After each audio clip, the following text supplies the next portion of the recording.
Fala galera, aqui quem fala é o professor Felipe Carmelo e nós estamos iniciando mais um vídeo no canal.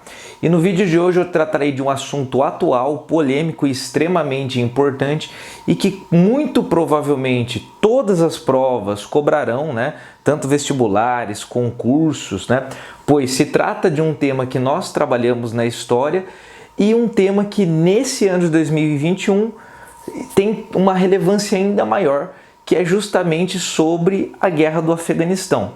E por que eu digo que esse ano de 2021 é um ano que esse tema se torna muito forte? Por alguns motivos. Primeiro, que esse ano 2021 completa-se 20 anos do atentado do 11 de setembro de 2001. E pouca gente muitas vezes associa, mas o atentado do 11 de setembro tem tudo a ver com a guerra do Afeganistão, porque é nela que o Osama Bin Laden começa a surgir como um líder importante, e justamente após a guerra do Afeganistão, ali no finalzinho dela, que ele cria a Al-Qaeda, que vai ser a responsável pelos atentados do 11 de setembro. Assim também como esse ano de 2021 marca a retirada das tropas norte-americanas do Afeganistão após 20 anos, Então vamos falar dessa guerra do Afeganistão, porque a Al-Qaeda, Talibã, que retornou ao poder agora, tudo isso tem a sua origem na Guerra do Afeganistão, que aconteceu entre 1979 e 89.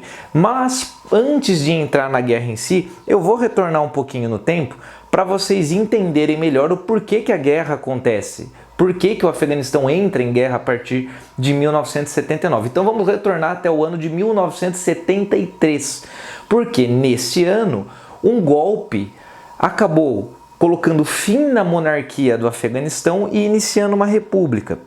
E uma coisa que vale a pena ressaltar aqui é que o Afeganistão, gente, se vocês olharem no mapa, a localização geográfica em que ele se encontra, ele está bem ali na chamada Ásia Central.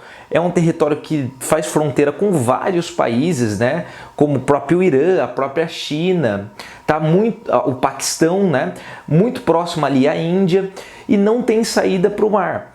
Ou seja, é um território que ao longo de toda a história, desde as antigas civilizações, esteve sempre no meio de rotas comerciais muito importantes, incluindo a Rota da Seda. A história do Afeganistão é muito curiosa, porque ele é conhecido como o cemitério dos impérios, Porque vários impérios que tentaram dominar o Afeganistão e chegaram até a dominar, como o do Alexandre o Grande, o Império Macedônio, o Império Mongol com Gengis Khan, o próprio Império Britânico, o Império Russo, acabaram se dando mal com o tempo. E foi o caso aqui também da União Soviética e dos Estados Unidos. Então a localização geográfica é muito interessante, E ela diz muita coisa, e o relevo dessa região é um relevo muito difícil, um relevo muito montanhoso. E apesar do Afeganistão não ser uma nação rica em petróleo, a partir do Afeganistão tem acesso ali a outros países da Ásia Central com reservas de petróleo considerável. Por isso, também ali no contexto da Guerra Fria, o Afeganistão vai atrair os interesses tanto de União Soviética quanto Estados Unidos.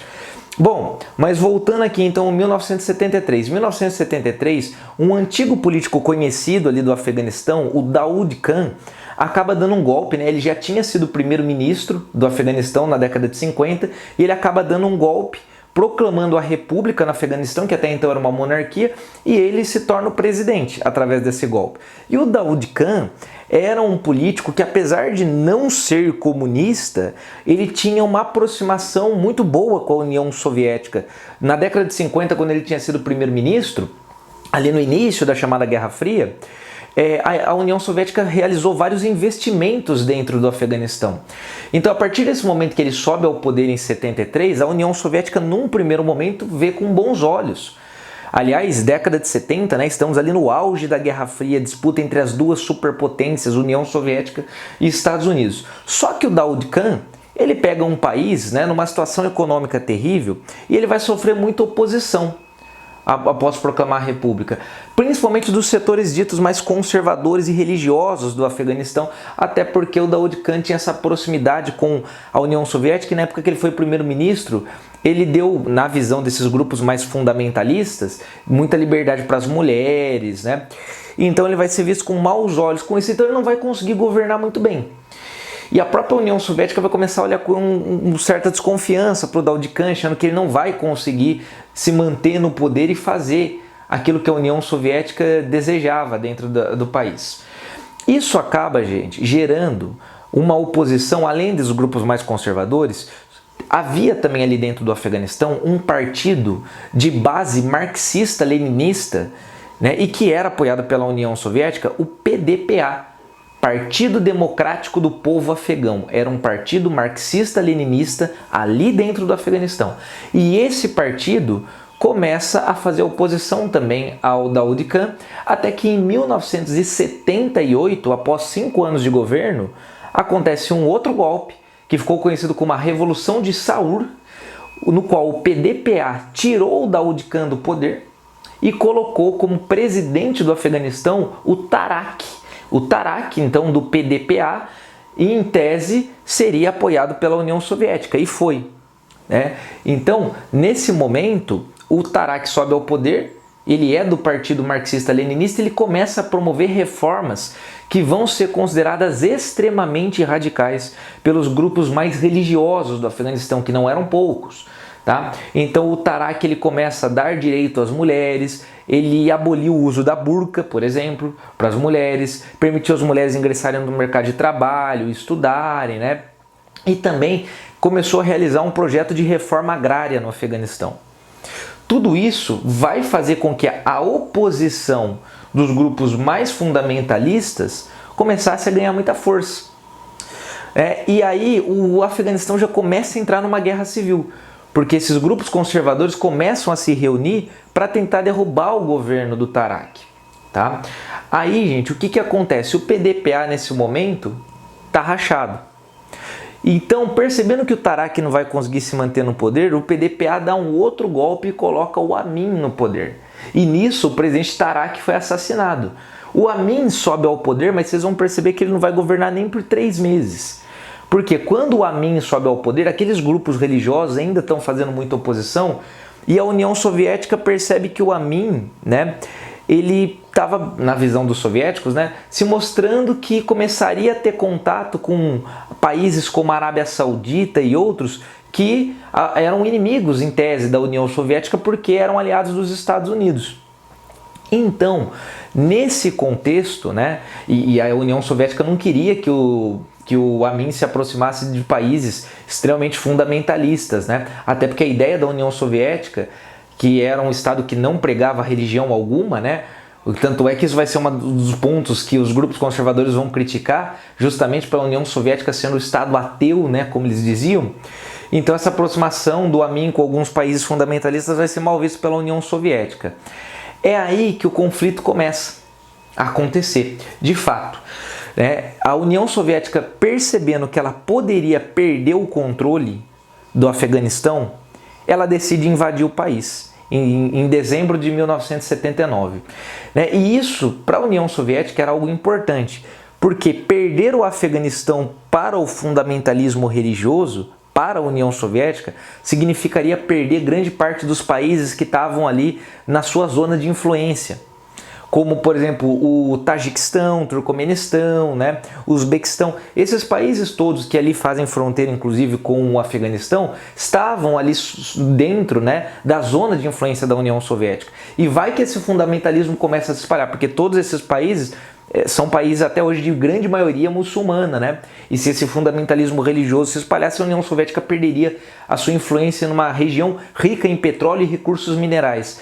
Então a União Soviética vai lá e invade o Afeganistão em dezembro de 79. A União Soviética invade, tira do poder o Amin é assassinado e coloca o Karmal, né? Esse então vai ser colocado pelo Kremlin ali no poder, né? Pelos soviéticos. O Karmal se torna presidente do Afeganistão. Só que aí começa a guerra. Porque a partir do momento que a União Soviética invade, coloca o Karmal no poder, esses grupos guerrilheiros vão começar a convocar uma jihad. O que seria isso? A jihad seria a Guerra Santa, né?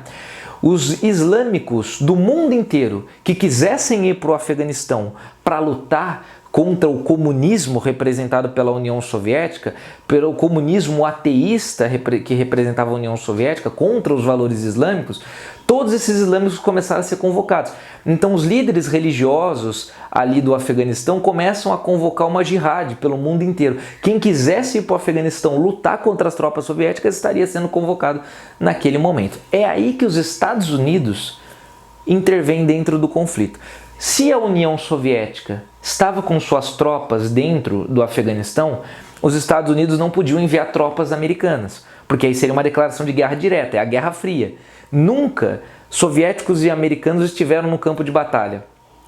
Então o que os Estados Unidos fez? Começou a chamar esses grupos guerrilheiros, né, muçulmanos, e começou a treinar. A CIA começou a ceder treinamento para esses grupos, começou a ceder armas para esses grupos, e esses grupos guerrilheiros vão ficar conhecidos, né, como os guerreiros de Alá, os guerreiros sagrados, também chamados de mujahidins. Tá? São esses mujahidins, os guerreiros de Alá, que começam a utilizar táticas de guerrilha contra as tropas soviéticas. E o curioso de tudo isso é que, claro, não só os Estados Unidos vão ajudar os mujahidins, Estados Unidos, Arábia Saudita, Paquistão, todos esses países, né, vão começar a ajudar os mujahidins. E nesse contexto, gente, inclusive tem algumas imagens, né, quando começou a guerra do Afeganistão, o presidente dos Estados Unidos era o Jimmy Carter, mas no ano seguinte foi eleito para presidente dos Estados Unidos o Ronald Reagan, né? E o Reagan até chegou a receber esses grupos na Casa Branca, os mujahidins, tá? Tem até imagem disso, então não é teoria da conspiração não. Então esses mujahidins começam a utilizar táticas de guerrilha e o que acontece ali é que vira um verdadeiro inferno para as tropas soviéticas, porque o território é muito montanhoso, um território dificílimo, os tanques soviéticos não conseguiam atravessar, porque a infraestrutura do país era muito arcaica, então não tinha asfalto nem nada, então os tanques não conseguiam andar, os grupos guerrilheiros se escondiam nas montanhas, tá? Então assim, os soviéticos não conheciam o território, então a situação começou a ficar muito complicada, né? Tanto é que foi comparado a guerra do Afeganistão à guerra do Vietnã, né? O Afeganistão ficou conhecido como o Vietnã soviético, porque parecido com o que aconteceu com as tropas norte-americanas lá no Vietnã, aconteceu com as tropas soviéticas ali no Afeganistão. E é dentro desse contexto de guerra do Afeganistão, que vai durar 10 anos e vai matar mais de 1 milhão de pessoas, uma guerra terrível, que vai devastar o país, é nesse contexto que surge o Osama Bin Laden.